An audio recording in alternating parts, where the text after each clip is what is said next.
Hello, everyone. What's going on? My name is Timpedia, and welcome back to the TNT podcast episode. It's like 18 or 19? 18? Yeah, it's 18. I don't know. It's an episode. With me are fine co-hosts. We have Friedman, a.k.a. Andrew, a.k.a. Friedman. Better known as Friedman. And we have Tyler. Or also known as Just Tyler. Just Tyler. There you go. Oh, there, Freeman, I just saw what you posted. It's a long one. You gotta hover through it. I forgot how long it's been since I've shown someone new to Death Note that stupid swimming. Oh, Lord. Swing. If any listeners have watched Death Note and haven't seen this, look up Death Note swimming gif and just watch it all the way through. This is a masterpiece. So for those of you at home, in the last week, my girlfriend and I watched all of Death Note. Jesus. After plowing through My Hero Academia, so much so that gotta watch more anime. Yo, weeb shit. So we temporarily went to Netflix for Sherlock because I never watched the newest season of Sherlock. Freeman, this is so fucking long. Oh my god. It's the entire it's like a minute long. Just watch it later. GIF. Yeah, I'll watch it later. Anyway, we don't have a ton of news this week. It's mostly weeb shit. Yeah. Say this every week. Literally, we have 3.5 news stories because 2 of them are connected. 1 quick news and a ton of weeb stuff because I didn't look up anything because... So we were lazy this week. Busy at work, I guess. Yeah, I was busy. That's why we weren't lazy. We've all we were been pretty busy. elsewhere. We've all been fairly busy. I'm just. But not too busy for you, always. listeners. Yeah, not too busy to not record a podcast. Anyway, no, there's not a lot, and it doesn't really matter. I always forget to enter stuff during the week. Oh, good. I'm glad that we always have a rush right before this. So I'm just looking at a review on IGN because I'm just scrolling through, and it says it's for Road Redemption. I backed that game on Kickstarter 5 years ago, and it got a 5.7. Damn. Nice. Black. Well, it's one of the... I mean, there's a reason I don't back Kickstarters anymore. Right. Anyway, let's get this show on the road. Yeah, you guys can add more. This road on the show. But anyway, you guys have to take the first news story because I know nothing. This is like barely news. Overwatch. Yeah, it's barely. I figured I would just add it anyway because little blurb. Yeah. Overdank news. Halloween's coming back surprisingly on Halloween. Ooh. Did not see that one coming. But actually, though, a lot of people thought that not every event from last year was going to return. But it seems like Blizzard doesn't give a shit. They just want to sell loot boxes, and I'm perfectly fine with that. Yeah. They showed off a McCree skin and a Reaper skin. Reaper skin, yeah. Yeah. Honestly, pretty solid. I always like when there's an event because there's just better shit in the loot boxes. But, you know, it's the same game. I'm going to still play Overwatch for the exact same reasons. Just a little sub thing on Overwatch. There was a comic last week that was focused on Zarya. And there was an Omnic character he's a pretty prominent character in the comic. A lot of people want him to be the next hero because he's just a very sassy, non-binary robot. So he really resonated with the sassy, non-binary players of Overwatch. Surprisingly, I did not read it. I honestly didn't read this one either. My interest in the Overwatch lore is losing steam. Freeman, to tie it into Magic, is that the same crowd that is also into the sassy, non-binary Aetherborn characters from Colony? 100%.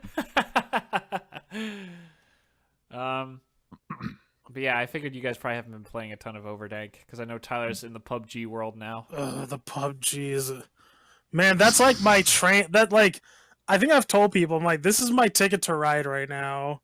It just gets me sweaty. Experience that keeps you playing. Dude, every time I hear popcorn, I get triggered. Yeah, I finally had a game where I got like legit kills on people without getting fucking wrecked.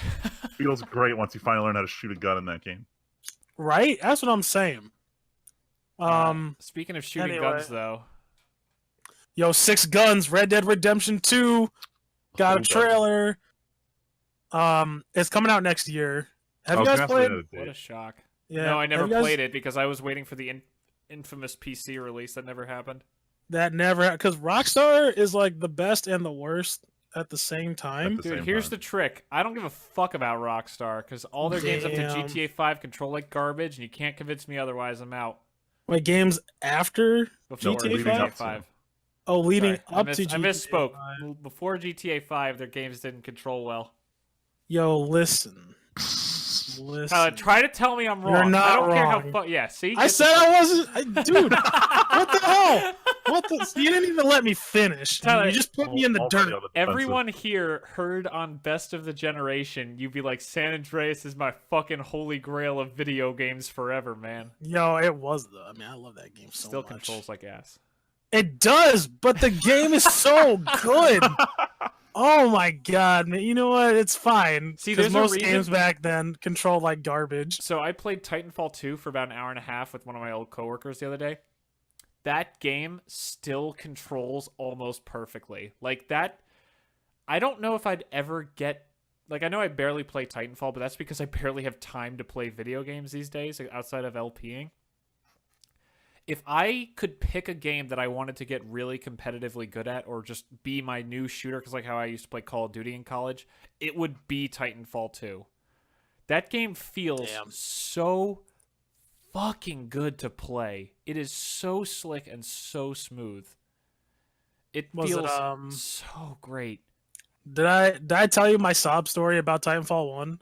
I don't remember. think so. Probably, but don't remember. Yeah, so like when Titanfall 1 came out, my buddy loaned me his Xbox One Uh-oh. because Dark Souls 2 came out the same time. Yeah. And so he's like, I'm going to be playing this, Tyler. You can play Titanfall. I'm like, hell yeah. And like literally that same day that he got it, my aunt passed away from cancer. And so I was like really bummed the whole time. I didn't want to do anything, and like all my friends were gone for like break or whatever for the whole week, and so I literally just I sat in my room and I played Titanfall. I think by the end of the second week though, I had like a 2.5 KD. It was ridiculous. it was so stupid. I was like, damn, this is what happens, I guess, when you have nothing Infinite to time do. and one game to get good at. Yeah, like that was just nuts. Yeah, sob story over though. That was Titanfall my 2 is brief real good. brief shining moment. Yo, Titanfall 2. I should have got it. I should still get it. Tyler, when you guys come out here for Halloween, I'm just gonna like lock you in here for an hour, and you can play the start of the campaign on my computer, and Wait, just feel you how gotta tell fucking me, good. is there a smart pistol? A smart pistol. Yes, but you can't use it as like just a weapon. It's basically a kill streak. I'm upset now. Why? It's fucking broken. Yeah, that's what. See, that was the secret, right? Oh my Everybody's like, "Oh, it's fucking garbage," and then like no one knows when you play attrition, right? You don't go for player kills. You go for the ad kills. All right, Tyler. With the smart pistol. Tyler, it's a kill streak in this game because it was too good and people were idiots. Because people are dumb. They would have never used it. They're like, "Oh, I gotta have the ACR because that gun's like the best gun." Because you play Call of Duty. You ain't thinking with mechs. Dude, I used the devotion in my game. I don't know if there was the devotion in Titanfall 1. What was that? It's basically a wind-up assault rifle. Oh, no. I fucking love it. That reminds me. Wait, have you guys played Fallout 4? Hell no. The fucking... No, I haven't. I literally thought... Because there's literally a wind-up rifle. Like, there's a fucking wind-up, like lever. You wind it up and you shoot it. Speaking of wind-up guns, there's a wind-up minigun from Red Dead Redemption, from the Wild West. God, we didn't even talk about Red Dead Redemption. It's supposed to be a prequel, though. Really? For you I listeners. thought it was a sequel with the sun. Nope, it's a... Oh my god, if it was the sequel with the sun, I would actually consider not even getting it. Wait, really? I would consider it... Unless they did something to his character where they changed him, I didn't like his son. Oh. I didn't like his son at all. I thought it was garbage. No, this is a prequel. So... And this isn't so much of a spoiler because, like, they talk about it, like, towards, like, in the beginning of the game, right? The main character of Red Dead Redemption was in this gang, right? Like, years ago. And he ran away and all this shit. And, like, basically the whole point of Red Dead Redemption 1 is so he goes and, like... That's why it's called basically Redemption! kills... Redemption! Because, it can't be a fucking Western without, the word redemption, or or a stagecoach gang, or anything like that. So It was the and I Wild think, Wild West. and I don't know how I feel about this because I think I saw the poster a while back, and it had like 7 of them in it, and I'm like, this is bullshit. Like, are they trying to do like a Magnificent Seven? Hell, of course, Hateful Eight dude. shit. Man, I didn't even see a Magnificent Seven. All I know is that this is a ripoff, like a shameful I saw ripoff the new of one. It Seven was fun. Samurai. But see, I would just rather go watch Seven Samurai, not the anime. Yeah, don't watch that. The actual movie, yeah, because the anime was trash. Go watch the original, like, Japanese movie. I think it's Japanese, something like that. Speaking of I don't know. Japanese, no, it's not time for the weeb shit yet. It's not time for Nah, Weeb. It's time for Not yet. Punisher shit. I got excited for a second. They were just skipping straight to the good stuff. No, we have Not Skip yet. it. we have a This is double good header of stuff. happy and very sad news Yeah. tied to the So Punisher. I'll start with the good news. Yeah. Punisher is getting a new mini run, a 6-issue run, written by Garth Ennis. And for listeners who remember, Garth Ennis is like one of my favorite comic book writers. Literally last week, you were talking about it. Yeah, like out of all of them, even Fables, like Leslie doesn't know this, like, and Fables got me turned on to comic books in the first place. And if for those of you who don't know who Fables is, you might recognize the game equivalent, Wolf Among Us. Yeah, That game I didn't finish past story 1. Yeah, whatever, man. Fuck you. But like, yeah, Garth Ennis wrote this Punisher run, and I thought it was one of the best things I've ever read. And this one, it's called Punisher Platoon, and it's supposed to like take Frank Castle into like his early days, Oh, fuck like back you. when he was in Vietnam. Well, like, I'm surprised because he already did that. He wrote Punisher Born, right? But it was towards the end of his like, actually I should say the middle. So far, like, his tour in Vietnam has been broken up in between middle and end, but like, I guess not the beginning, which I think is kind of lame, but I'm still interested because Garth Ennis. Mm-hmm. So I'm willing to give it a shot. And And then then, the you want to talk about the sad Punisher news? I'm sure everyone listening at home knows about the whole the horrible thing in Las Vegas that happened. In response to that, Marvel has pulled their Punisher panel from Saturday night at Comic-Con because probably hits a little too close. Yeah, It's kind of but- shitty, but it's probably for the best. No, I mean, it's for the Netflix show. It's not for like all of Punisher. And I Yeah. mean, the show's still going to come out, which I think is honestly the right move. Like, it's not like Punisher is really that closely tied. I know it's like the whole gun thing is probably Like, what it it's- is. that's the gun vigilante thing. Yeah, but I think that like it hits it a little bit too much Little too right close. now. I think even if Comic-Con was like a week later, they might not have done this. But the fact that it's like less than a week afterward, like Comic-Con starts tomorrow, Tyler and Leslie are going to be there, and that's like it's still so fresh. Like, there's still things being found out about. Like, every other headline is about like what the girlfriend said or something like that. So it's just still too raw. Speaking of Comic-Con, though, my girlfriend and I are going to be there on Saturday. If anyone is going to happen to be there, I'm going to tweet about it again as usual and see no one again for the 3rd year in a row, probably, but that's okay. Damn. But You saw me last year. Yeah, well, that's yeah. Now you're going because of no. Yo, I am. Yo, Tim and Val hooked me and Leslie up. It's Yeah, great. since I got this new job in Ohio, we couldn't exactly use our Thursday tickets, so Tyler and Leslie are going in our stead. Yeah. So look out for Winry dying and coughing and infecting the entire Comic-Con Yeah. with Oh, no. And just Tyler being just Tyler. Just Tyler. Yeah. Being Hey, my you're just trademark Tyler. self. He's going to be the only Just Tyler cosplayer you'll ever see. Goddamn right. And guess what? I'm the best one. No one better. Let's go for the super quickie news, since we're just blowing through and we started super duper late, so we shouldn't stay on too late tonight. Yeah, Plus I the just news these is ones on quick. real quick. So these ones are just about video game releases that either happened earlier this week or are happening later this week. The first one was that Stardew Valley got announced for Nintendo Switch. I think it was yesterday they announced yeah. it's coming out tomorrow. So it's a really Wow. fast turnaround time on that announcement. But also they're cutting the price. Everyone thought it was still going to be 30 for the game. They're releasing it for 15 on the Switch. I think it's pretty cool. Whoa, that's solid. They're giving a price cut. Everyone is really excited because a lot of people like the console version of it better than PC, just the way it handles with the controller. So everyone's really excited for the Switch version because it's going to have obviously all the advantages of using a controller, plus the portability of a Switch. Yeah. But I'm excited for that. I'm probably going to pick it up because I still haven't played it yet. But the Yeah, other Cuphead though. Yeah, Cuphead. So Cuphead though.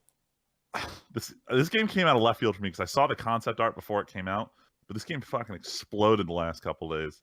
For anyone Dude, who this hasn't got seen announced Cuphead, years ago at Microsoft. Yeah, it got Microsoft E3 like 3 That's years. what I was saying. It was like even gameplay. Gameplay was like it was announced. Everything I was like, damn, this game looks good. And then I think it was last week. It's like, oh, Cuphead's coming out next week. I'm Yeah, like, it's out, dude. When the fuck? Well, yeah, I know, but like last week. No, I know. like I heard nothing about it until I saw everyone playing it. Yep.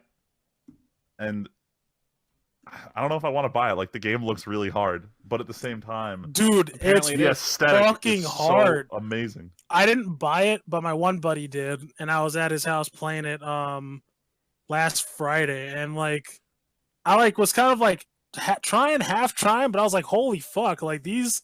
Like, this is just the first screen, and like enemies are coming out of nowhere, but the soundtrack is pretty hot, and the animation is also pretty hot. It seems incredible. Like you're literally just playing an old, like not even Bugs our Bunny age, cartoon. like our parents' kids' age. Mickey Mouse cartoon is what I was like thinking of. The beginning of the cartoon era.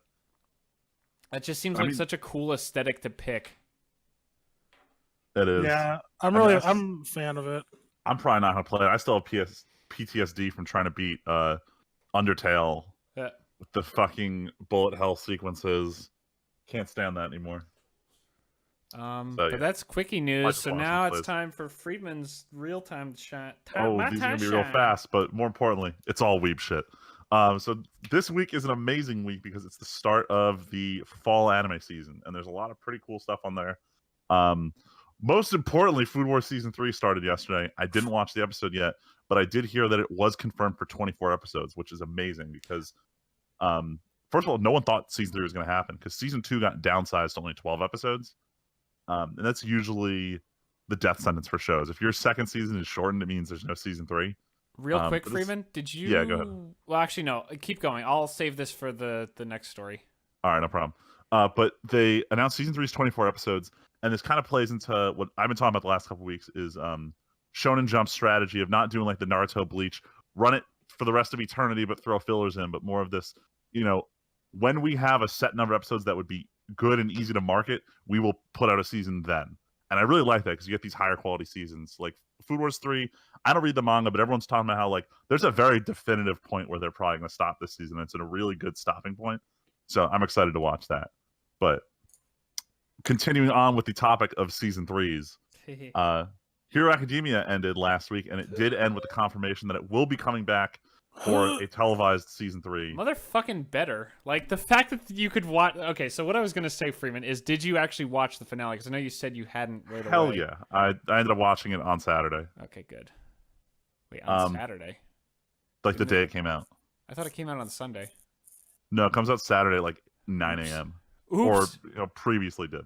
But, yeah, no, I watched it because I had nothing better to do after I was done with Jewish stuff on Yom Kippur. Jewish stuff. Just watched anime all day. But it was really good they actually confirmed it in the show itself, because a lot of people will say stuff like, oh, Attack on Titan Season 2 kept getting delayed. Except Attack on Titan Season 2 never actually got it. It's an official announcement until like 6 months before. Having an official announcement like this means that it's already sort of in the planning stages. Fucking better. So people are just trying to guesstimate when it's going to come out. A lot of people think it's just going to be this comes out every year in spring. Fucking good. But if that's the case, fucking good. There's a little uncertainty over whether it's going to be a 13 episode season or 24, just because they showed off some of the concept key art frames for the next season, and they're all from the immediately next arc. Which, if everyone's saying if you rush the animation, you can totally do it in 13, but no one wants them to. They want a full. Hell 24. no, dude. The show's so crisp. Need the quality. The thing is, Hero Academia is like the big Shonen Jump moneymaker now, so they have to make sure it's paced correctly, but they also want to have it on TV every year, because that's their new strategy: is have a new season every year, even if the length has to be shortened. Just that way, you have that constant media exposure. I mean, as long as it's quality, it sucks to be shorter, but I mean, I'll take an episode cut if you can promise me that every year I'll get a new season. yeah. I'm perfectly fine with that. I mean, I'm not perfectly fine with a world where I don't watch a new episode at least every week for the rest of my life, but I'll take what I can get. I'm just trying to avoid a Attack on Titan season 2 type scenario. Never again. All I know is, like, I have watched a handful of anime in my life, and most of the anime I've watched has not been new. I just watch it when it's done. Like, I watched Hellsing when Hellsing was over. I mean, Gundam as a kid doesn't really count, but, like... I mean, it helps that all those shows are kind of self-contained. So I was telling you these two before the show just started. Val and I just watched all of Death Note in the last, like, week. All of the Death Note anime, and it was really good. But that show's over, so I don't have to wait through any of this. Now you just have to spend the rest of eternity watching as they release worse and worse live-action movies, chasing after that high of the first season. So of Death I Note. accidentally clicked. So went on Crunchyroll, and it's like, oh, they don't have Death Note. What the fuck? So I go to Netflix and I type in Death Note, and of course the first thing I click is accidentally the live-action movie, and I'm like, why is this saying it's like 2 hours long and there's no other episode? Oh shit, this is a live-action. Get out of here. But I do want to watch it for just like a minute, maybe, just to see what's his name, Ryuk. He actually. What's it? Oh, William Dafoe. Oh, yeah, Willem that's Dafoe. I just want to hear him as Ryuk. The Green Goblin? Hilarious, yeah. Yo, he was actually alright. I thought he was okay. If he gets his first scene, you get to watch the infamous light screaming sequence, so it's a win-win situation. You like to watch like 20 minutes of it. Ugh. Dude, I thought Willem Dafoe was alright. I'm But, surprised he went That's back part of to. that. I thought he wasn't gonna go back to Creepy voice English. acting after Beyond. Just kidding. Kidding, Willem Dafoe, if you're listening. I love you. No, Death Note was really good, and now it makes me sadder to hear how shitty the live action was. Yeah. It wasn't good. This wasn't on the list, but since October 3rd is an important day in the Full Metal Alchemist lore, they put out another live-action trailer for that movie, and it looks worse every time another trailer comes out. Like sometimes it'll look more promising to each one, but like this one just looks absolutely awful. I'm not watching that movie. That's an anime I keep telling myself I'm gonna. I know I've said it to you guys. Like I keep saying I'm gonna rewatch it, but like I just want to. Me and Val just like I told her after My Hero was done. I'm like, can we just rewatch all of My Hero again? Hell Or yeah! can we Damn. Or can we just I've switch rewatched back a million and rewatch times. I keep Brotherhood? showing people. I'm actually gonna rewatch Brotherhood pretty soon because it's when I saw it as it was coming out in Japanese. So I think I haven't watched it since like 2009, so I'm way overdue for a rewatch because that Want show to know is just something good. funny? What? Leslie had never finished it. Ooh, Cosplay as Winry, never saw it all. Oh my god. it's okay. She doesn't even wear that outfit in Brotherhood anyway. So we're all good. What was All it? right. Fuck. I had something I was gonna say. Shit, and then I lost it. Oh, because I told you guys that the My Hero. It's so ridiculous. So Val and I plowed through all of My Hero, and none of the. I even messaged you guys in our group chat. None of the intros sounded really good to me. And then we watched the season finale of 3, and for some reason it just locked the fucking song into my head, and now I listen to it multiple times every day. Hell yeah! But at the same Goddamn. time, for some reason, sometimes I just hear the Brotherhood themes in my head. But I haven't watched Brotherhood in forever. It was just an iconic show.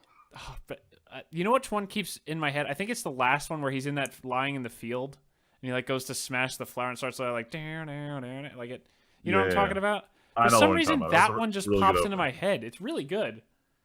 See, that's oh my god. We got into this conversation in our group chat where I was like, "Yo, all the My Hero intros are kind of not amazing," and I still don't think.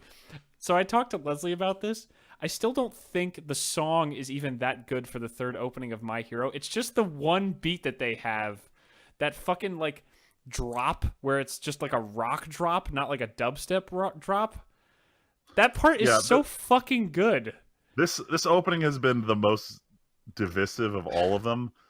no one can come to an agreement on whether it should even be an anime opening, because the song itself is trying to be like 3 different things. It's trying to be this like emotional kind of song, but there's also a rock component. But then there's like this weird, like high-pitched female singing that chimes in for like one line in every chorus.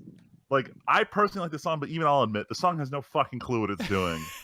I like it a lot, but even then, like, as an intro, I just don't love any of them. And I'm like, guys, why is Freeman talking about, like, the sub talking about how good these intros all are when the fucking intros for, like, all of Full Metal's intros or the fucking intros for Gurren or the song for One Punch, they're all so fucking good, and this is just so meh.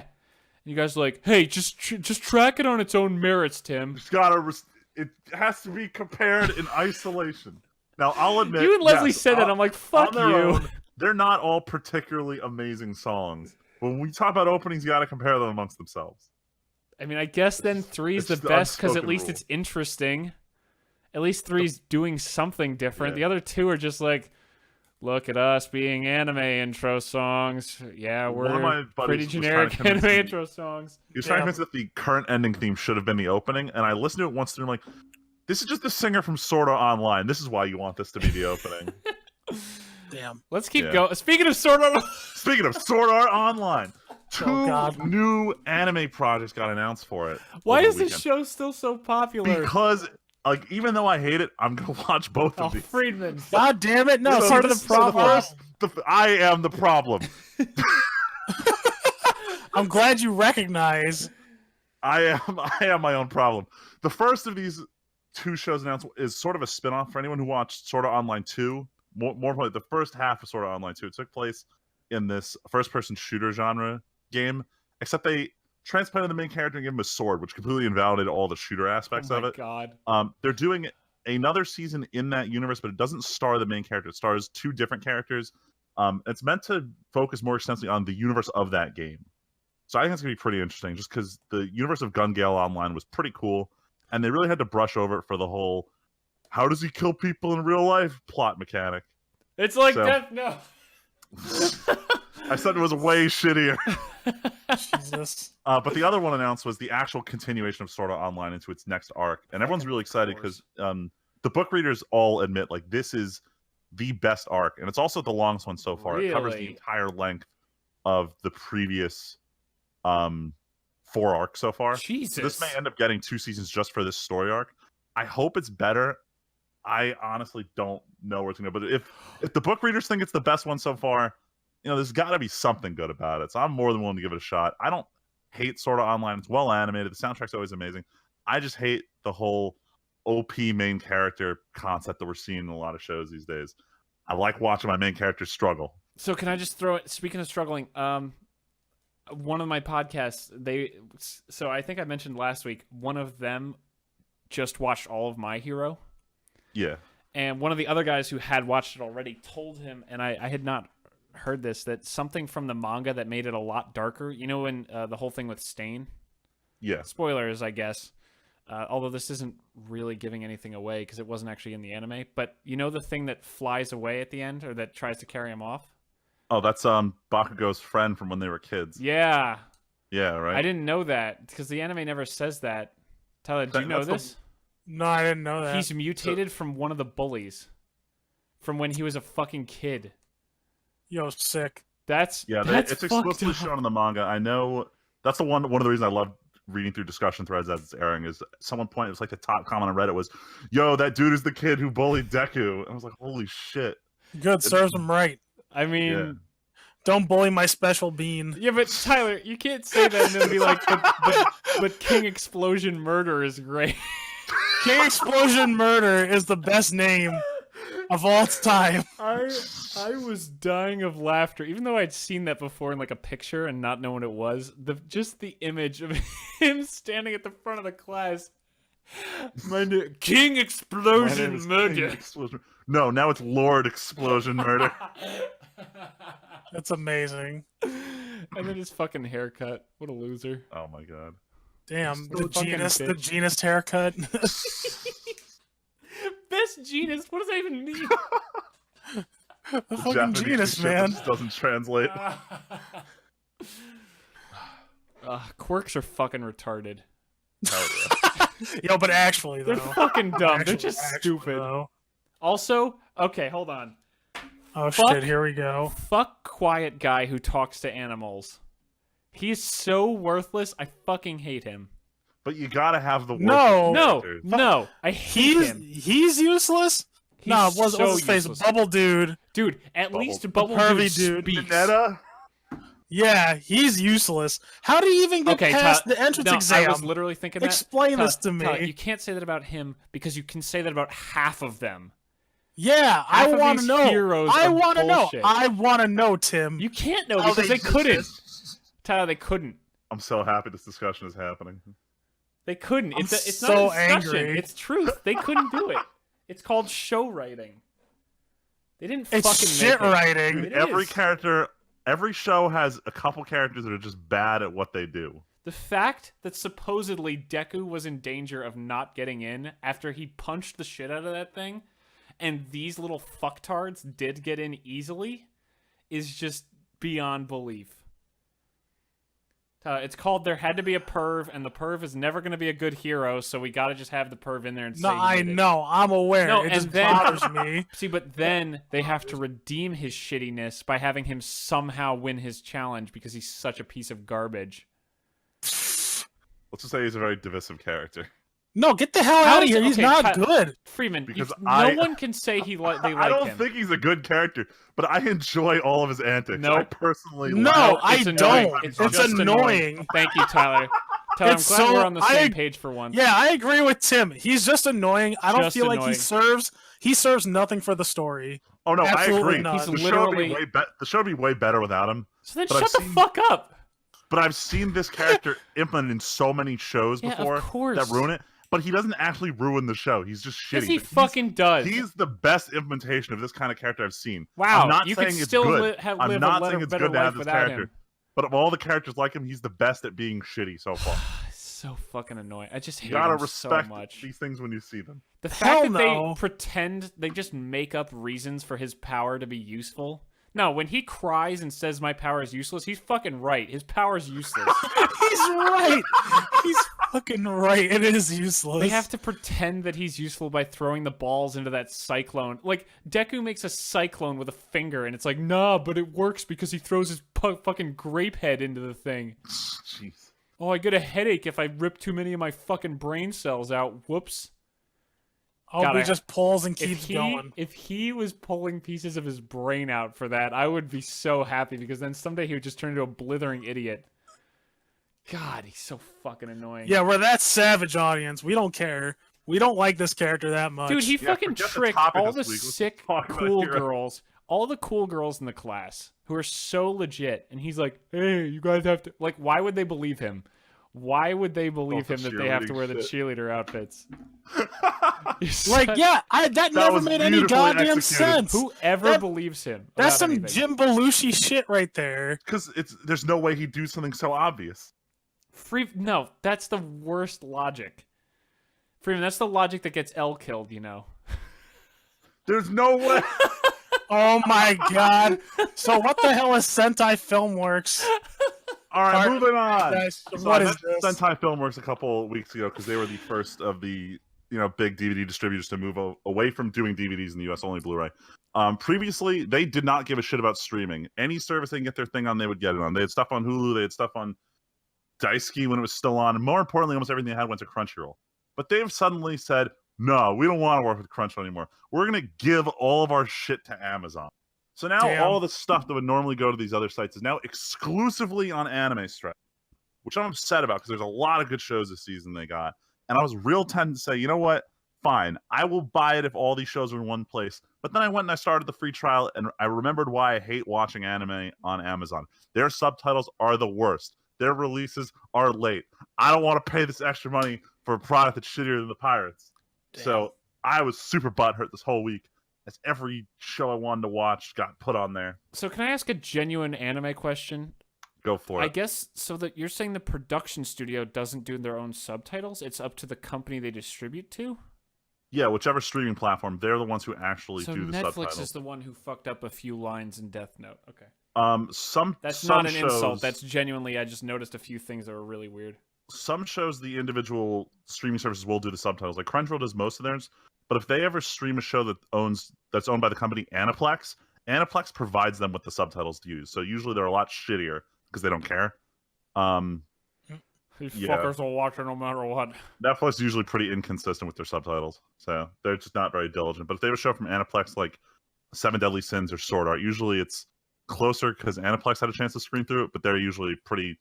They use very rigid English. I'll only put it that way. Mm-hmm. But yeah, I'm upset. I still don't want to pay Amazon for their god awful service. I don't know what I'm gonna do. Might have to sail the seven seas. But moving on to legitimate streaming stuff. For anyone who's still keeping up with it, the Digimon Tri movie series, which is kind of like an epilogue to after the original Digimon series. The 5th movie came out on Crunchyroll this weekend. There was like literally no announcements. Usually there's this build up for it, and I know about it the Friday of. I didn't hear about it, so I started looking for news to talk about today. So I got to watch that. The 6th and final movie is finally scheduled for next summer, and I'm honestly shocked it's taking so long to come out because collectively, these 6 movies can be broken up into 24 episode size segments. So that's like a 2-season show, like we just saw with Hero Academia. That takes 6 months to air on TV. When the 6th movie comes out, it will have been 2.5 years since the first movie came out. Wow. So they're just like milking this as long as they can go. I just want to see the conclusion already. This was supposed to be a 20 episode show, and they're like, nah, fuck it, let's release it as 6 movies. But yeah, we'll see what happens there. And that's all I got for the weeb shit. All right. Well, in the interest of time, we're not gonna go down any rabbit holes because I'm gonna keep dragging this down them. So I'm gonna make myself stop. But we are going to take our very short break, and we are going to come back and talk about, is mobile gaming good or bad? And we're back from our much longer than anticipated break. The question at hand is mobile gaming bad? And before your guys are allowed to answer, the answer is yes, because Final Fantasy 15 bullshit mobile game spams my YouTube with all the ads. I mean, yeah, I get you're upset. Yeah, we agree with what you're saying, but there was a lull. There was a definite lull on YouTube where they weren't doing the Final Fantasy ads all the time, and now they're just coming back full force. It's like they sent another check to YouTube. Now they're advertising Lightning as a character in this other Final Fantasy game. So I'm getting Final Fantasy 13 ads on YouTube now. Holy shit. And we're not going down that rabbit hole again. We already did that one. Is mobile gaming bad? We did that. So this is a broad question. I think, Freeman, you came up with this topic today? Yeah. So mobile gaming bad. If I remember our conversation, the idea of this is not, is mobile gaming bad, but is it bad for gaming in general, kind of. As well as what are the good and bad elements that, we see in it. All bad. I mean, right, damn. Oh, you think all bad? Well, okay. When I first seriously, proposed not all bad, but mostly. When I first proposed it wasn't originally just about like cell phone games, and I realized we're probably going to talk about that extensively, but it was mostly just because I got a Switch earlier in the week, and at the same time I was reading articles about how Sony is killing off the Vita in non-Japan regions because it wasn't selling well. They said, advertising a home console that's mobile just doesn't work. But at the same time, the Switch is doing well. So I thought, what is one doing versus the other? And I said, oh yeah, is mobile gaming. I'm like, oh shit, but then actual mobile gaming is also cancer. Let's talk about that. Okay, so in that case, that is simply a case of Sony versus Nintendo. Nintendo can get away with this bullshit. That I want to talk about. Yeah, but in my mind, half of 3/4 of it is just Nintendo versus Sony. It kind of is, but there's other more nuanced things I want to mention, which we'll save for later because it's less. But the nuance is driving Pokemon 10% of I want to 75% gain. No, that's fine. I don't disagree, but most of it is Nintendo and the way they handle games and the way they build their games to be played, really. Yeah. Versus the way Sony does everything, which is also the library, the library compared to Vita, it's... Well, that's unfair because that's like chicken and egg. It's like which came first? Did Sony stop supporting Vita, or did the Vita not stop support? Listen, all they had was JRPGs and Tearaway, okay? Because Japan was the only people making games for the Vita. Pretty much. Well, I mean, like I said, they had I don't know, like they had they had a couple decent games. Nah, you know They what? had Shocker. Western Resistance. developers realized the Vita was never going to sell anyway, so they didn't waste time. Yo, All right. Tearaway was so good though. All right, let me jump into this because it sounds like we're actually going to talk about it. So here's the real reason the Vita failed compared to the Switch. So everyone talks about how Nintendo Switch is a mobile console, but Nintendo themselves market it as a home console that you can also bring wherever you want. With Vita, it's explicitly trying to be a mobile home console, and as a result, it ended up competing with itself with the PlayStation 4. You had a lot of developers who didn't want to develop for Vita because the type of experience gamers were expecting was a full console experience. And if you're going to deliver that, why not just deliver it on the PS4? And it was this kind of lost identity. Whereas like with like if you looked at the 3DS compared to the Wii U, there was a very big split in what kind of games you wanted on each of those. But if you looked at Vita versus PS4, a lot of Vita games were just watered down versions of PS4 games. And I think this kind of ties into the idea of, you know, what type of game is best for gaming on mobile, which will be a centered topic tonight. What kind of games? Like what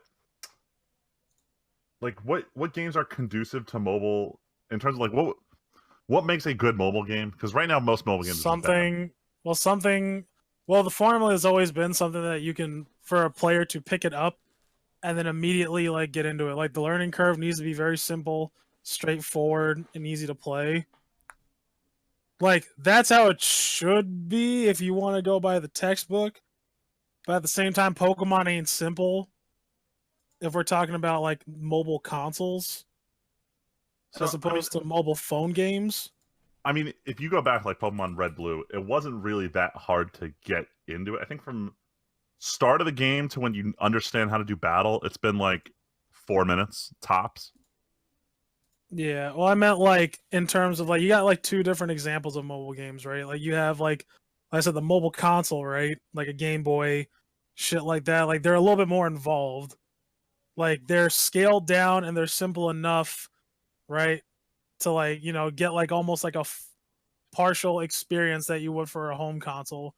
But then there's like the phone mobile games, right? That are you do one thing. It's like you do match 3 or you just move You just throw your phone. Pokeball. That's all you do. You just throw your Pokeball, right? Like it's super simple, it's super repetitive, and like you can pull your phone out or your device out at any moment, like boot it up, and it's ready to go, like right there. Which is also conducive to mobile consoles, right? Like your 3DS needs to boot up real fast, and like you need to be able to do whatever you want to do within, let's just say, the half-hour time that like you're waiting for something. Yeah. Right, because that's the whole point of like a mobile game. You're playing it on the go. You're not sitting down and playing. Exactly. This is how do I put it? It's like both a good and a bad thing. For the longest time, someone asked me what my favorite game for DS was. For the first half of its lifespan, I thought Final Fantasy IV for Nintendo DS was my favorite game to play. But that was also because I was going on vacation and like I was on planes and in cars a lot when I was playing it. So it was good to be able to sit down and play it for extended periods of time. But Final Fantasy IV doesn't always let you save the game.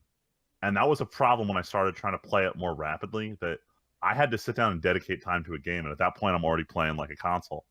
One of the things, especially the biggest thing about Pokemon is, it's not a game that you want to pick up, play for 5 minutes and put down, but you 100% can. I can open it, go catch 2 Pokemon, and then save my game literally anywhere. And it leads to pick up and play, which is kind of the big thing for mobile, is that you need to be able to not so much as just get someone involved in a game real fast, but like they need to be able to pick up and put it down on their own time and still feel like they're doing something. Yeah. So the deal is. Hold on, Tim, are you still connected with us? Because you haven't said anything. No, I've just been listening. All right, just making sure, because this happens occasionally. Yes, I know. Extended periods of time, I think you're not here. No, I'm just listening. But I don't do as much mobile gaming. Yeah, but so yeah, that ability to just pick and play, jump in, jump out as you need. That's kind of one of the things you really need for a successful mobile game, whether you're talking about for DS or for like cell phone games. the problem is you start to run into the issue of lack of depth in your games because you can't do anything that requires some kind of time investment. You can't do anything that requires, 110% player focus. The only game that I've seen that's been like a super outlier of that, at least from my experience, has been Monster Hunter for the PSP. Oh yeah. That's like one of like the very few outliers because like you need to dedicate time to that game. Yeah. Like a lot more than Pokemon. Like Pokemon, which is good, right? I think it's that perfect mobile game where it offers something for the casual players as well as the hardcore number crunchers. Yeah, especially more now than ever. But Monster Hunter, when that came out, no, like that was like you had to dedicate and put time into that game if you really wanted to do anything. So with Monster Hunter, the actual quests don't take that long, but is that true, or do they take a while to beat? They like there's just so many of them, and then like when you get to the bosses, right? Like the monsters that you're actually hunting, they take like a decent amount of time to like kill. You can't just like, shut it off like in the middle. I mean, I guess you could, right? Like you could send your PSP into like sleep mode, but yeah, if you're playing single player, you can pause it. But no one ever wants to pause in the middle of a boss fight and pick it up a half hour later and forget what they were doing. Yeah, well, I think I'm thinking of like I think there's no pause now. Or there isn't a pause now in Monster Hunter. Well, is it because now there's so much this like drop-in online support that they don't want you pausing because generally speaking you shouldn't be able to. Yeah, that shit fucks me up so much. But the thing is, like with Monster Hunter, when it had the first release, I forget if it was PS3 or Wii U had the first one for console. People were so happy because a lot of people would just sit down for extended periods of time and play it, and they're like, "Well, I'd rather just play it on a big screen with better graphics." The to-go aspect is nice, and I think this is kind of more of a Japanese thing where you see a lot more of this commuter mindset where people want something to do while they're on the subway. Yeah. That's a big thing that played into the 3DS's success with Street Pass, because you'd be on the subway in Tokyo and you'd street pass 300 people a day, whereas you're out here in northern New Jersey and you're lucky if you pass 1 or 2 people every couple of weeks. Yeah, I realize the only way, from experience of like having a 3DS, is like you gotta either go to school where you might get 10 people in a given time. Lucky. Yeah, right. Or you go to a convention, and then you just get 1 million. Yeah, and that's the only way. And plus, like games is like very divided in American culture, right? At least that's how I feel. Right, not everybody's rocking a DS or whatever. Oh yeah, like even among gamers, a lot of people will say that just like the DS is too childish. Yeah, man. Which I don't personally believe. I like to believe that as an adult, I should be able to play Pokemon without judging. It's like asking to watch anime like heavily without being judged. Freeman, come on. Look, it's the dream. I still get judged.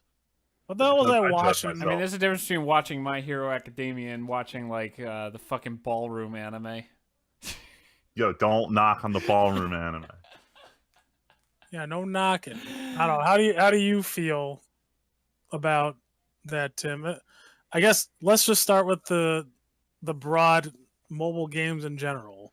I mean, well, as far as like DSs and stuff, there's definitely a stigma there, mostly because the people who did it in the beginning were kids. Like we were those kids. I remember being in.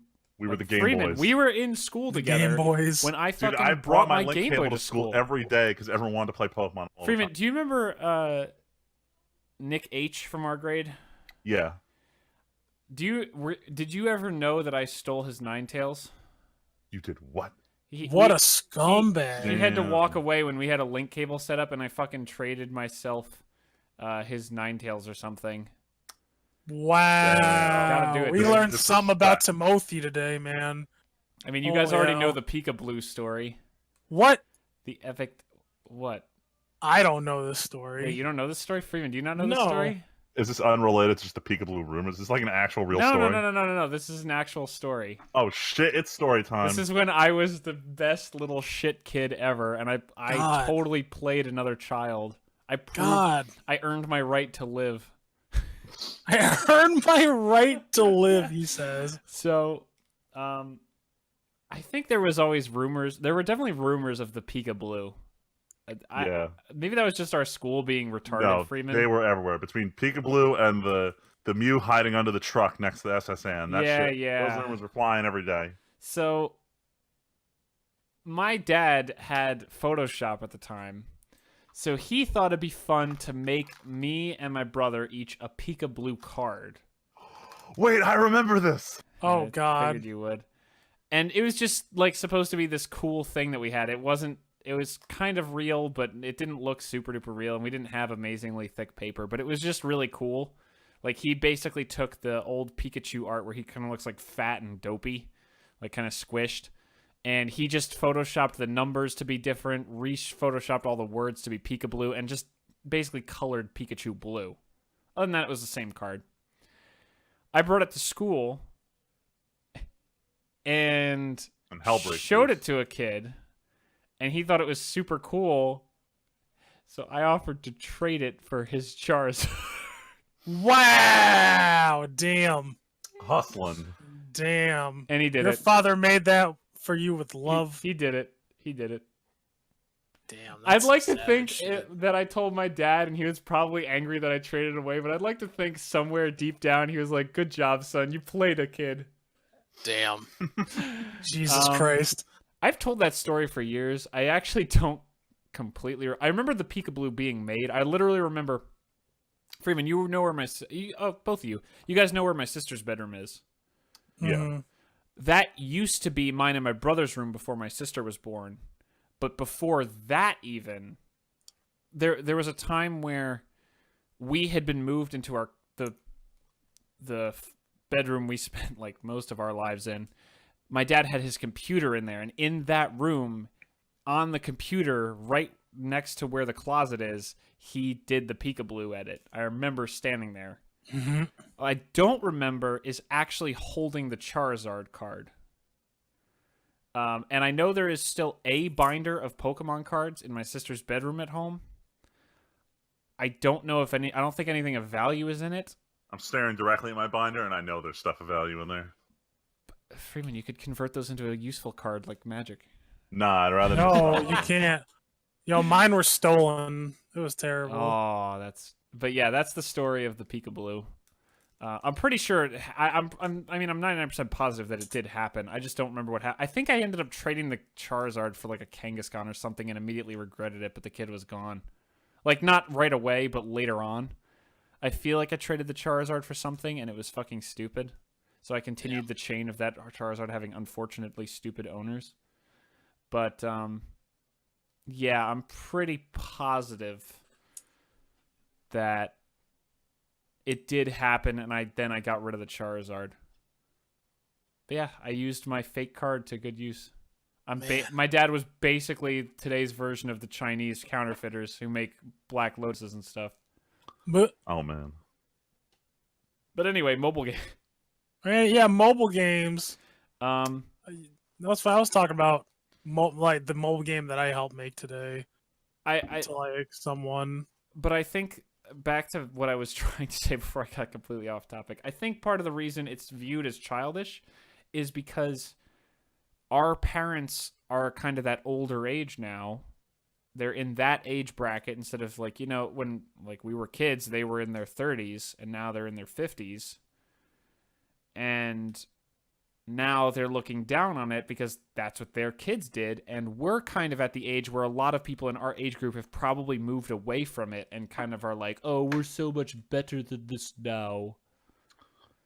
Like, Freeman, I'm sure you can think of a bunch of people in our school. Oh, 100%. Who almost definitely I'm just laughing. would look down on because- the fact that used to happen. I'm just laughing because my parents used to tell me when I was young, like, you're going to grow out of video games. And now I'm in like the last month of living at home and I'm still just playing video games all the time. And I'm looking at my parents and being like, oh, you guys were so wrong.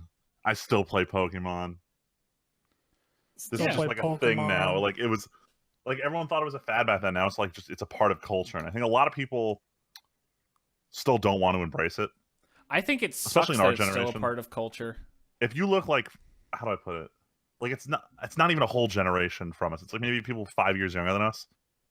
Mobile gaming, in terms of cell phone games, is just so ingrained in culture. Like if someone plays a cell phone game, you don't look down on them because literally everyone is playing cell phone games. Everyone's playing Flappy Bird. Almost everyone. Man, I went to talk to this. When Flappy Bird came out, my brother and his friends had like a Flappy Bird party, and I was like so pissed off because they all left their sound on. This is the dumb shit you do in high school. Who was it today? Even today, like this woman, she's like, "Oh yeah, I have phone or games downloaded on this phone," and she like brings up this generic like Match 3 game. I'm like, "Of course." And I was like, "Let me guess, let you play Words with Friends," and she's like, "Oh, I played that game for so long." I was like, "Yeah, of course you did."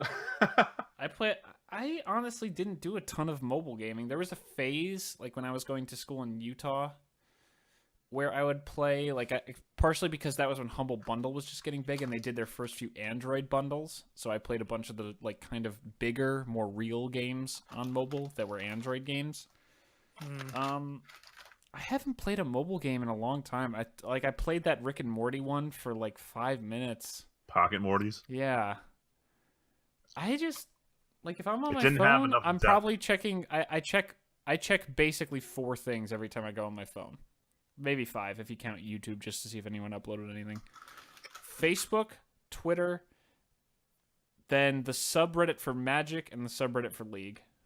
That's basically, and then like I usually find something on one of those to read, and then I'm done with whatever time I had on my phone. There is one game series I still always go back to. It was like it's called the Pocket Story series. The idea was that it was almost like Roller Coaster Tycoon for some of them. For others, it was like a mini sports game, and it had basically 3-minute play sessions. But it was one of these games where you're constantly building on whatever your roster is. Like one game was like you're running a game dev office and you're hiring people, and you produce a game, and it takes like 5 minutes to run through the whole dev cycle. And it was a fun little like Tycoon. It's like Game Dev Tycoon, but it was different. It was on mobile, and it came out 3 years before that did. And it was fun. I really liked that game, and it was conducive to like I go to the bathroom, I play one round, I'm done. But it was one of those games where if you play it for extended periods of time, like the longer you've been playing the game collectively, the better the game gets, and there's more depth to it that way. And I personally like games like that. It's probably the only game series I still actually play on the cell phone anymore, besides like Sudoku puzzles. Yeah, I don't know. I remember I had to do a lot of forced playing myself.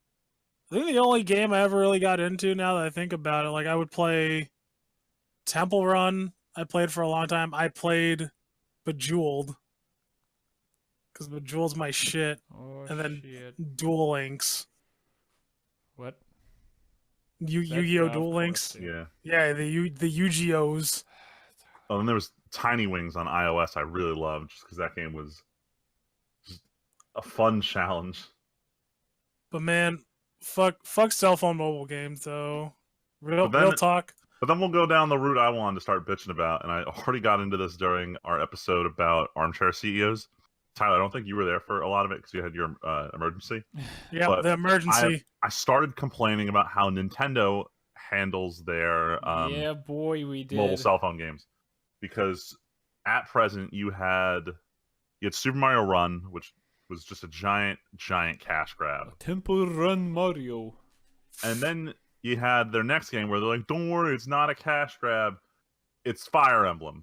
Except it was a huge fucking cash grab. You could not play that game unless you just sunk hundreds of dollars onto this shitty gambling system to get characters that were like playable in PvP. Actually, though, and it left a bad taste in my mouth. Like, yeah, you could totally play through the campaign for free, and it'd be real shitty because your characters suck. But it was one of those games where it's 100% not a full game experience, but it's designed to funnel you into just giving money to Nintendo.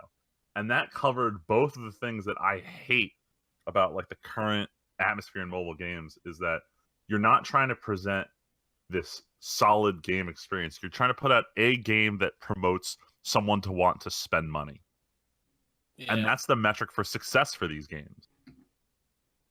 Coming from a person who worked on a mobile game, yeah, experience this than the rest of us do, dude.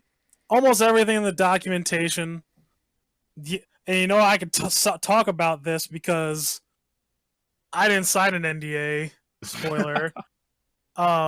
Yeah, man, it's always like in like almost every design meeting too. It was like, how can we get the players focus on like, because I was like the UI guy, right? Like I was the UI guy in addition to like, the principal designer. We were like, well, how can we have the players focus on watching more advertisements, or how can we encourage them Hell to yeah.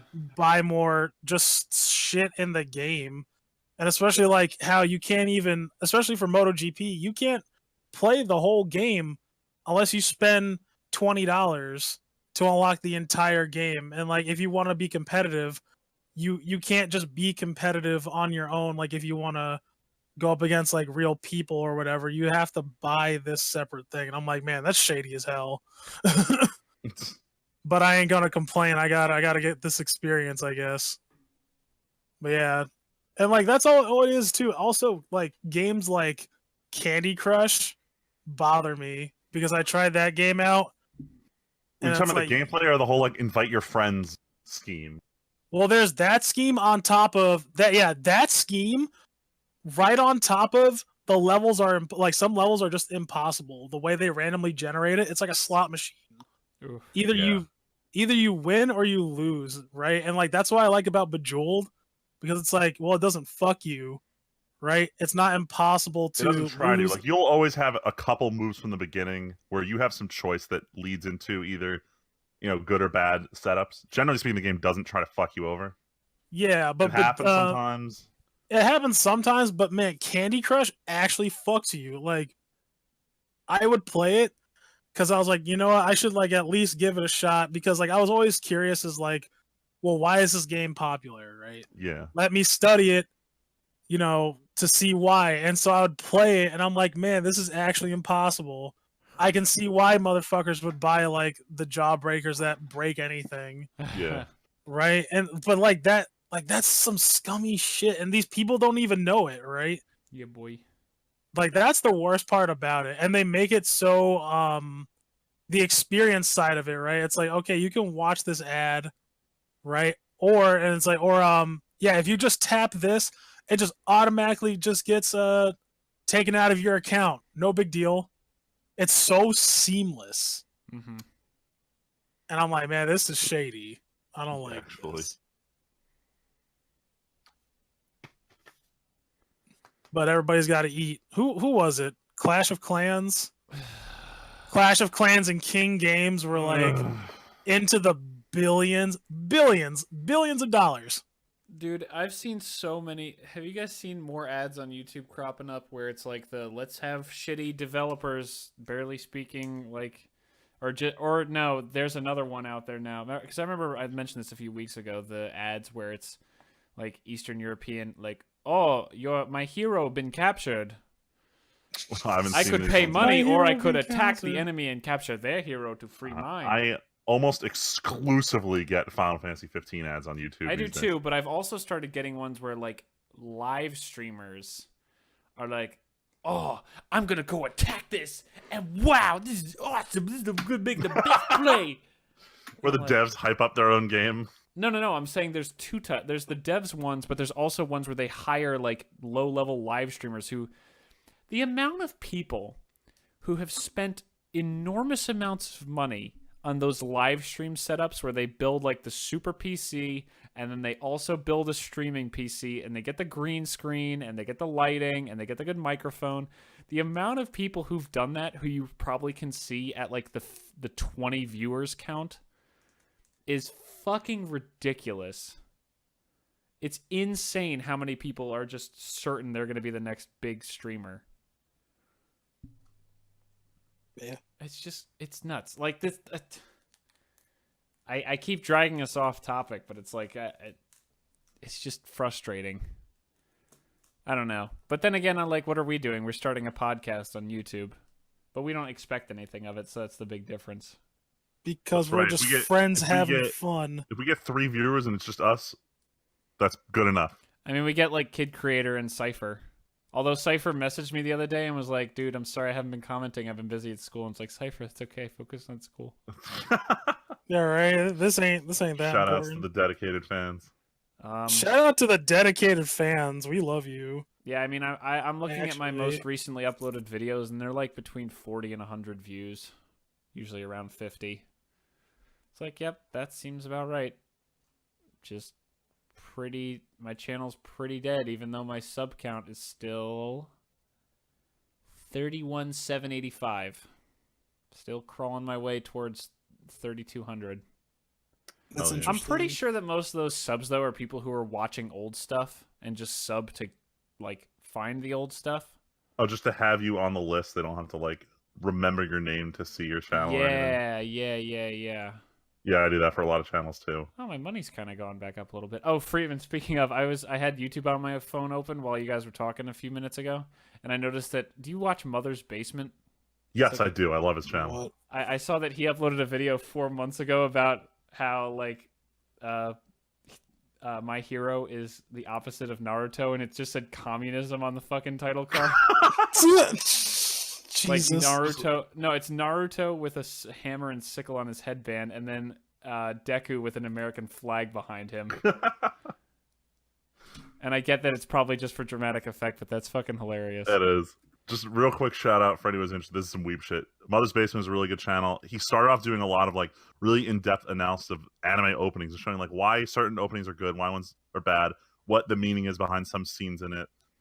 He's very big on analysis. He's kind of got his head up his own ass lately, but I personally love all of his videos. They're all very high quality. Go check them out. Yeah, one of my That's my plug podcasts, for the Best Friends podcast, they mentioned him a bunch, but I think the best though, or the only anime I watched on YouTube, like as far as people, Super Eye Patch Wolf. He's fucking great. He's pretty good. I just have an issue with the pacing on some of his videos. A little slow. They're all very high quality. They're all very well researched, but like he spends way too much time on some of his intros though. Oh, where he But does do they make where he mobile leads into his opening line. Yeah. Like it's not bad, but like I feel like he spends a little too much time on it. Sometimes he takes a minute. But then he did that red line video that made us watch it. Yeah. Sorry, what were you gonna say, Tyler? But do they make mobile games? Yes, that's true. Yes. See. I feel like mobile games are like the problem that is the symptom of which is Steam Greenlight's whole thing falling apart. Which apparently they're trying to fix because they got rid of more games. Like, I But feel the problem like is now you can't pump out low quality garbage and make money on it. So they're like, oh well, I guess we'll just go make mobile games because even the high quality games are just that. Well, no, a lot of the games on Steam Greenlight were just mobile ports that were super shitty. Oh. Not all of them, but I know a lot of them. Like I remember Total Biscuit back when I watched him years ago. Even then, he was like, "Hey, look at these shitty mobile ports that are clogging up the Steam new releases." Yeah, the quote unquote shovelware. But I feel like every industry has this. This isn't new. Shovelware's Like we were been just a thing talking for a about while. shitty Twitch. Like I was talking about shitty, not shitty, but like low Low popularity, effort, low quality.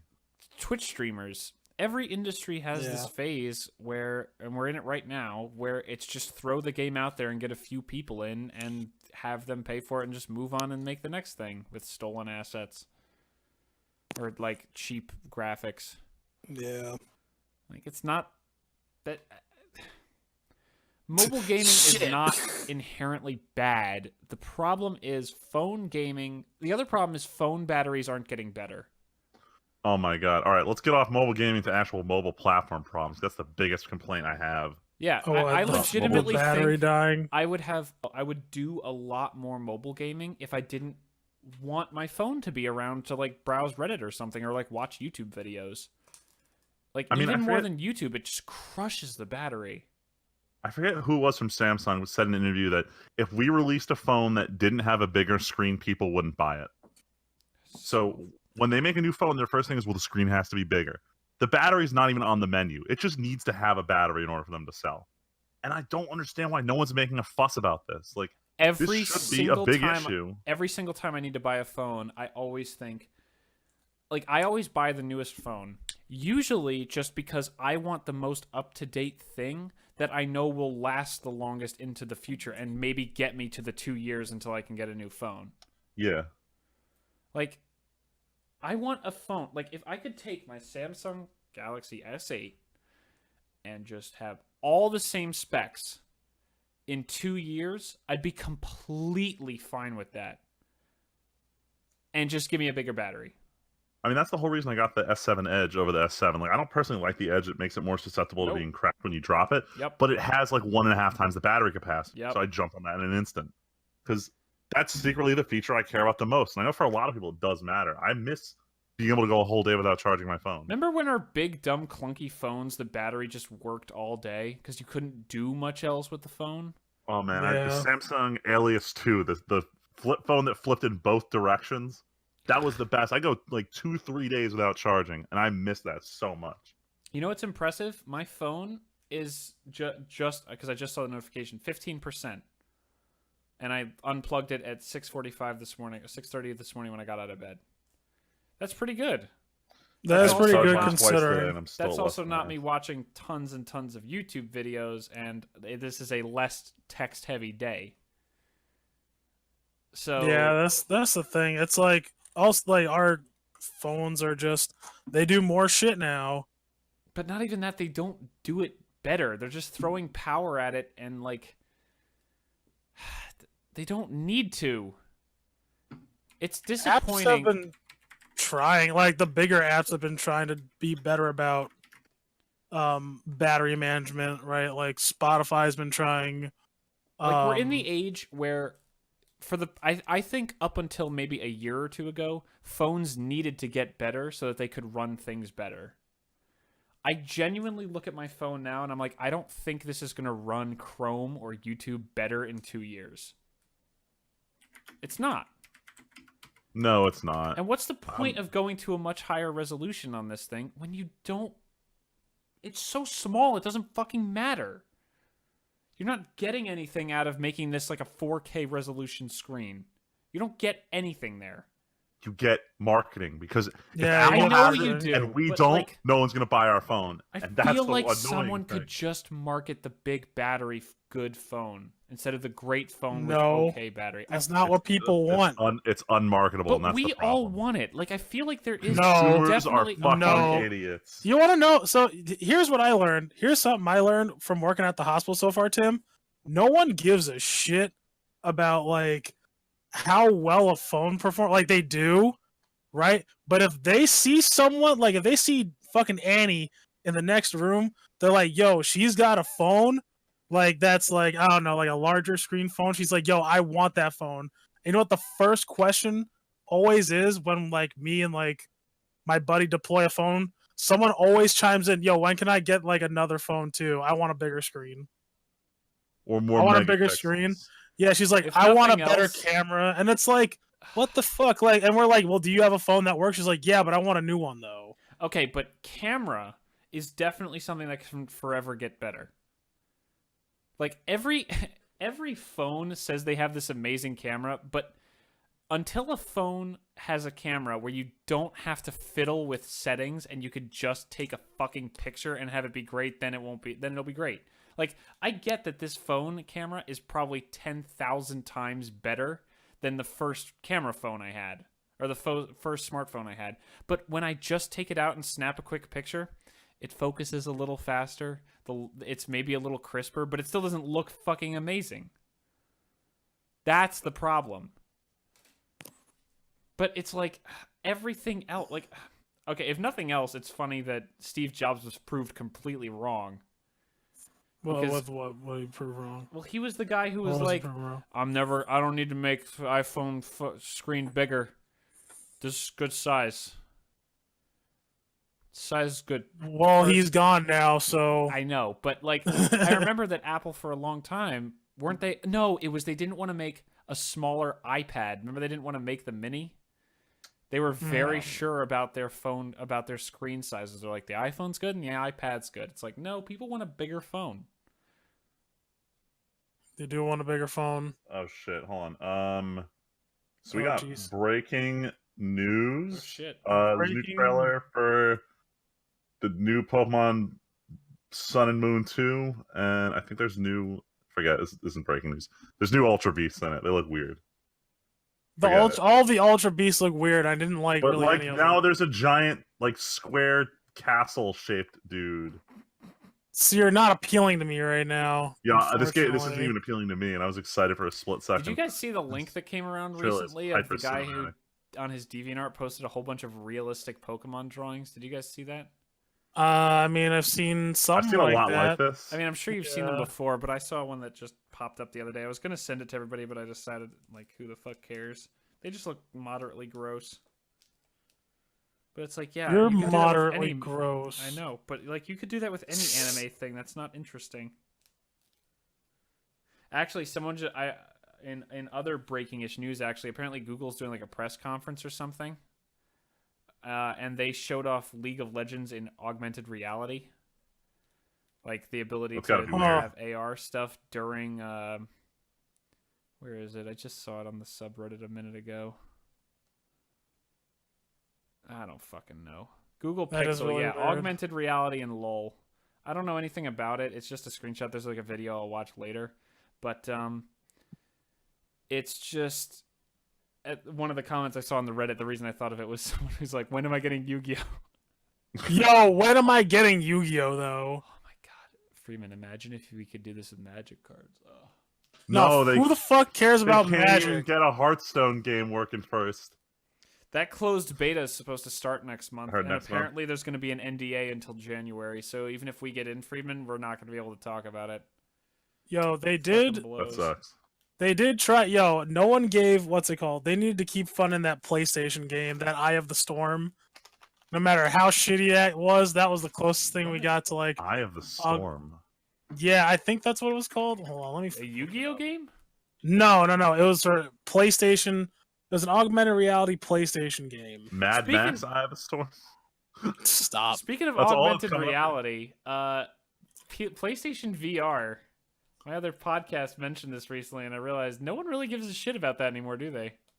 No. Yo, it's all the VR news has dried up completely. It's all just marketing and buzzwords. Remember when 3D TVs were the Dude, Yeah, because they're trying to be Nintendo and they're trying to be cool. But no one gave a shit. legitimately, when Val and I moved and we were going to buy a TV, I was like, I would happily pay more for a better non-smart TV, but you can't buy dumb TVs. You just can't. Yeah, you can't. I was talking to my one buddy because he was looking for a TV, and I was like, yeah, you can't really.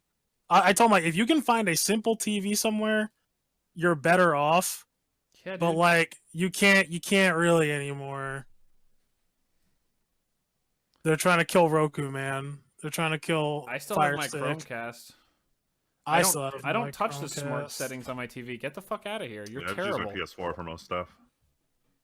Like, I want to use my Chromecast because it's so easy to just connect. Like, it's weird. So our newer TV in the living room is always on. It has the Chromecast powered 24/7, so I can just connect to it and turn the TV on, and by the time the TV turns on, I'm already connected.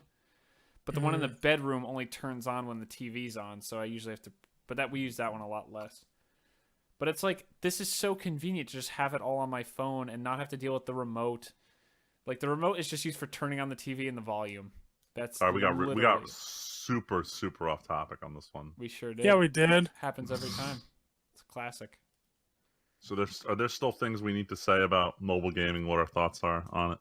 Mobile games, like, I don't know, but like my general gist, like my opinion, is like I'm okay with like mobile games, you know, like in general, just 'cause, like coming from like a developer's perspective, I'm not cool with shovelware.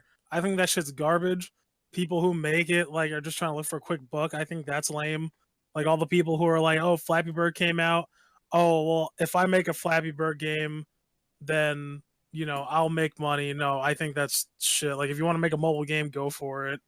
Yeah, You know- I'm just concerned about the effect that this is having on the how do I put it? Like just gaming in general. You see, this is a lot of these games are just like a quick cash grab. You make your money now, but it's not this long-standing thing. Like you look at a game series like Metal Gear Solid, that how much quality's been put in those games kind of sells them and makes them profitable. But then Konami goes and says, you know, well, mobile games and slot machines are way more profitable. Let's go do those instead. And now you're never gonna have Pachinko. you're never gonna have a real Metal Gear Solid game again because they see money right now somewhere else, and at the end of the day, they see it as a business. But well, yeah, I mean that's at the end of the day, that's how all game companies are. They're a business. they are. I mean, But then it like, sucks to think about that, but like, yeah. but it does have an effect on the industry, and you may start seeing less and less games like this as developers. Oh no, saying, it has. I can't make money this way. Let me release. Look at Dead Space. Uncharted for Fucking Android. Dead Space. Tim knows how I feel about this. Yo, it's a perfect example. Well, yeah, like I'm not saying like mobile games are wrong. Like, yeah, of course they influence like our main series games. It's like, but that I guess like that's just also like the nature of the beast too, right? Like I can't knock it. I feel like even if they weren't around, this would have like devolved into this anyway. Because with that also came like with the ability to update games on the fly. That's when we were all really screwed. Because if you think about it, right? Because like now it's gone from games like, you know, being fun, like making games like to be fun, to how profitable can we make the game after its life, like after its lifespan. Well, the problem Right? is we have so many games now. Everyone knows their game isn't going to last. Exactly. That's why Overwatch and like League of Legends, they've tried to structure their games so much where like they know that they still have to have a team even after the game is like quote unquote made. They need to just keep you engaged. They need to keep your focus because it's so easy to lose the customer's focus now. Yeah, I mean it's good in a sense of like it creates jobs for the industry. Oh, that can't be the tagline for fucking everything. No, it's not. I mean, it's true though. I'm not blaming you, but like, oh look, we got jobs in the shitty industry of shit. Oh, that's good. Damn. I mean, you're not wrong, but at the same time, it's like people out here trying to look for jobs. There's always people looking for fucking jobs. Yeah. I don't know. I always think it's nice. Like, what was it? What the hell? What company fucking dropped everybody? I think this was last week. Volition? Was it? No, it was Deep Silver. Yeah, like they dropped like 20, 30 people. Yeah, we talked about it last week. Yeah. But yeah, they all got shit canned. All people with families. I don't know. I just like because it like that. It hits like way too close to home for me. So that's why I feel a little bit strongly about it. I guess. No, I hear you, and I'm not trying to get on people. Like, I know people need jobs. The problem is this is such a visible industry. This isn't like what I do, where it's like, oh, there's all these people working on this. Like, this is not me trying to be all high and mighty. This is just there's such a big project. These days, you can make games with so few people, which leads to like 5 trillion different teams of like 6 to 10 developers making basic. And in that environment, you can't be unique. No. Like, there's no way to transform this into a big industry. That's part of the problem. Yeah. Like, I don't see how you turn games into something bigger than, like, Assassin, like, Ubisoft or Activision, like the Call of Duty studios or WoW or Blizzard or, like... Unless you're PlayerUnknown's Battlegrounds. Literally. Did you guys... Oh, yeah, we talked about that last week. Bluehole's, like, whatever, separating their PUBG team. Well, yeah, because they want to make money for the next few years on it. Yeah. I don't like. It's so. But that's not usual. They also legitimately they got lucky. Got lucky as fuck. Because if most any other got lucky. If any other like there were other games in that genre before. There was the culling. There was like all these other fucking games in the what's it called? Battle Royale genre. And just none of them took off until this did for whatever reason. I don't know. I mean, why. H1Z1. H1Z1's pretty popular. The problem is the game just it wasn't developing. Yeah, it wasn't going anywhere, and then the dude's like who was working on H1Z1 was like, no, I'm gonna go take this idea and do something else with it. And then yeah, that's what happened. That's literally what happened. And then, but he got lucky though. PUBG is the example of a few years ago we had this industry that a lot of people were clearly getting into, just like roguelikes and just like these survival games, like when we had the Forest and all that shit. They see people are just getting into this industry, people are flooding in, and a lot of them are seeing moderate success. But now what we do is we look ahead a year when all these games hit roadblocks because of how shittily quickly they were thrown together, and we throw something just a little more stable and put together better. And everyone who's gotten tired of these shitty ones is going to see our good one, and everyone will converge. And that's what happened. That's what happened to PUBG. Smart business strategy. Well, also luck. Because yeah, I'm sure, again, they're not the only ones who did it. I'm sure it is all luck. Unless you work for Blizzard, who your entire team is made up of motherfuckers who can see into the future and who are like really good. Like, no, they can't see the future. They can force the future to come to them. No, but that's the actual thing, right? Like what you said is like what's the actual, like they're the ones to tell you, right? They're like, no, you like this, right? Blizzard also has the power to like take things and make them clean.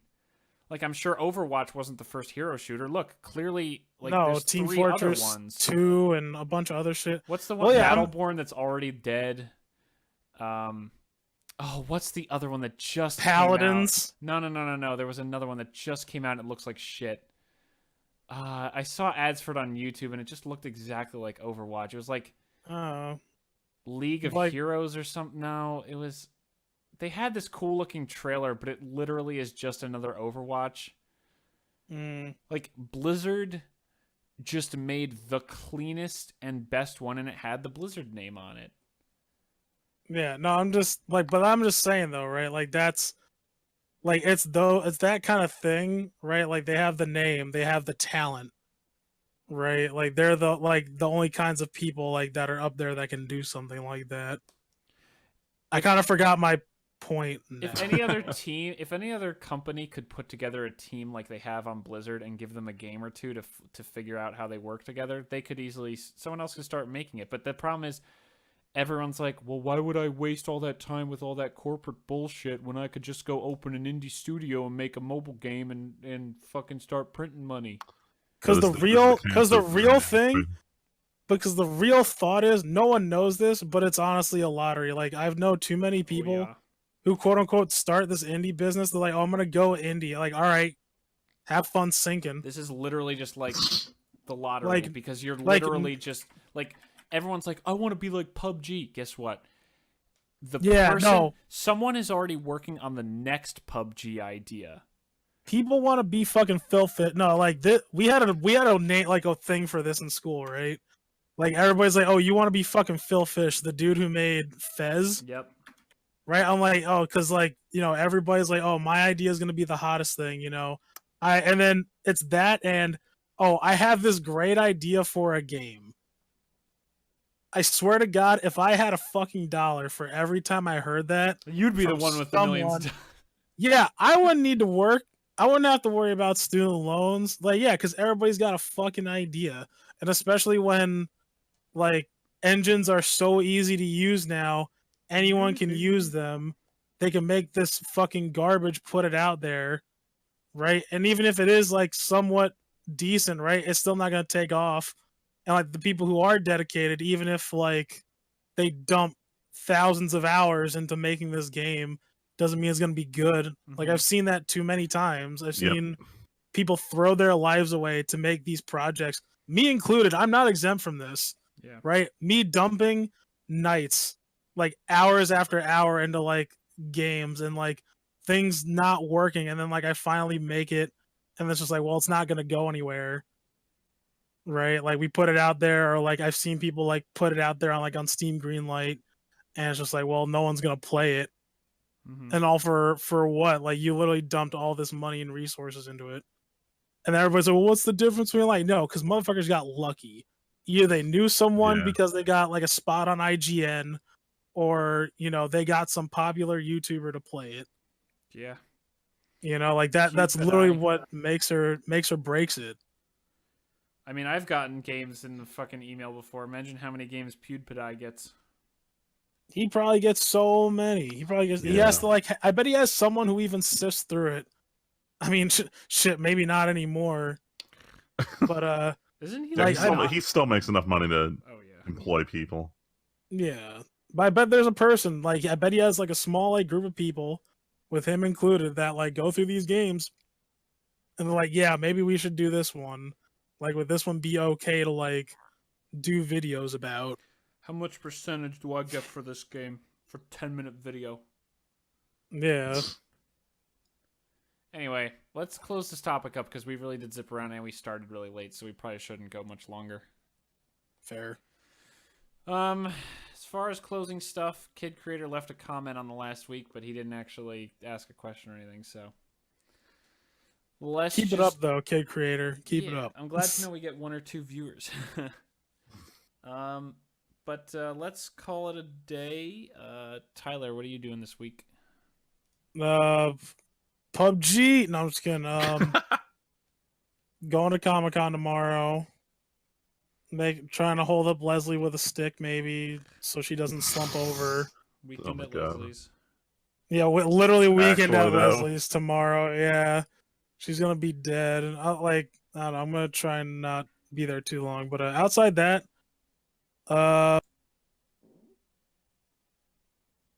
got nothing really else. Still acclimating to my new job. That's all right. So I gotta tell you, Tim. Mm-hmm. Unfortunately, so I never saw American Assassin. Okay. But the other day, I saw Kingsman though. Oh man. Because my friends, I haven't seen them in forever, and they're like, "Yo, can you just come watch Kingsman with me?" And I'm like, "Man, I really don't wanna." And I saw it, and I'm like, had some parts that were all right. What did you guys think? And they're like, "It's fucking garbage." What, Tim? What? Say it. Let me have No, I it. haven't heard fantastic things. I still want to see it, but there was one scene in it that I was like, all right, I like this. This was kind of cool. I'm upset. I'll tell you right now, Channing Tatum is not in it for that long. Dude, there's too many stars in it for him to be for that Makes long. me upset. Yeah, but out of all of them, I wanted Channing Tatum the most. He got enough to get a credit and a shot in the thing. Man, but that movie had a lot of talent. It had that, Jeff Bridges, Colin Firth, Halle Berry. I feel bad because I don't know his name. You know what? Okay, if I'm being completely honest, part of the reason I don't really want to, I'm not really going to go out of my way to see it. The fact that Colin Firth is back is really depressing to me. I'm upset that they spoiled that in the trailer. I'm not a fan of the movie. Yeah. I mean, if he was he supposed to be a surprise? Yeah, it should have been. Do you not know what happened in the first one? No, I've never seen this movie series. Okay, in the first Kingsman, are you gonna watch it? Should we say this? Not really. Just ruin it for me. Okay, it's a good movie. You should watch it. It's worth. I'll say this: the first one, at least, I think, is worth seeing. Colin Firth gets killed. He's super cool. He's basically the mentor who dies. It's not a super surprise. But then he's just back now. You see him get shot in the face. They have him back in the trailer with just a black glasses. One of his lenses is black, so it's like an eye patch. Dude, you have to see. You gotta see the way they bring him back. I'm like, this is kind of shit. This is so honestly, even for this movie, it's so convoluted. It's honestly disappointing because in the first movie, the main character, whether you like it or not, he definitely goes through an arc. He definitely turns into the Colin Firth character. Basically, he is a street kid who really cleans up his act to become a Kingsman by the end of the movie. Mm-hmm. And which they carry over, which I did like. He does. But they carry that cheapens over a bit. That progression by having Colin Firth. I saw in the fucking trailer, Freeman. Okay, there's a scene in the first movie that's super fucking badass. The first time the main character meets Colin Firth, some guys are like yelling at them or they're trying to bully the kid, and he's like, go away. So they're like, old man, get out of here. And he's like, okay, I'll leave. And he goes over to the door and he locks and then he starts monologuing, and it's a super sick monologue about being a gentleman as he's locking the door really threateningly, and then he beats the shit out of them. And it's this really classy, like, he's super classy, and he beats the shit out of these punk kids, and it's great. And then in the fucking trailer for the second movie, they show him lock the door of, like, a American pub, and there's 5 guys standing there, and he starts doing his monologue again, and then one American guy punches him in the face in the middle of his monologue, and that's in the fucking trailer. Oh, Yeah, damn. they revealed way too much about that movie. Like people who are fans of the first movie, they should have never ever showed that in the trailer. Never. Colin Firth should have been out of the trailer completely. I don't think he should be alive, much less just in the movie and not in Oh the no, trailer. you're right. He should have never come back. I mean, and like, if you're gonna bring him back, because the first few trailers I don't think showed him. But then in the last few months, like, hey, here's Colin Firth with his glasses standing next to Iggsy, and it's like, ugh. Oh no, they showed him. They showed him at the end of the first trailer. Really? I must Yeah. just not remember. They show him like in the mirror or like whatever shaving. That's probably right, and I probably just purged the memory. Like, it's fucking lame that they feel like they had to bring him back. I feel like it was like there's enough stars in the American whatever statesman or whatever The that statesman. they didn't yeah. have to bring him back. You could have brought back the Yeah. 3 surviving Kingsmen, and then that's it. When you see it, we can talk about it. I don't know if I will see it in theater. Certainly not in the theaters. I don't have time also with work and like this weekend coming home. Okay, so let's go on to weeks. Tyler, are you doing anything else this week besides you saw that's Kingsman it. and you're going to Comic That's Con? it. That's it. That's all I got. Freeman. Still playing through the Guild Wars 2 expansion. I just got Splatoon 2 for Switch, so that's taking up a little more of my time. That game's a lot of fun. I'm also really, really bad at it, so I need to get better so I stop feeling shitty during these games. But yeah, that's pretty much what I'm doing outside of hanging out with you guys this weekend.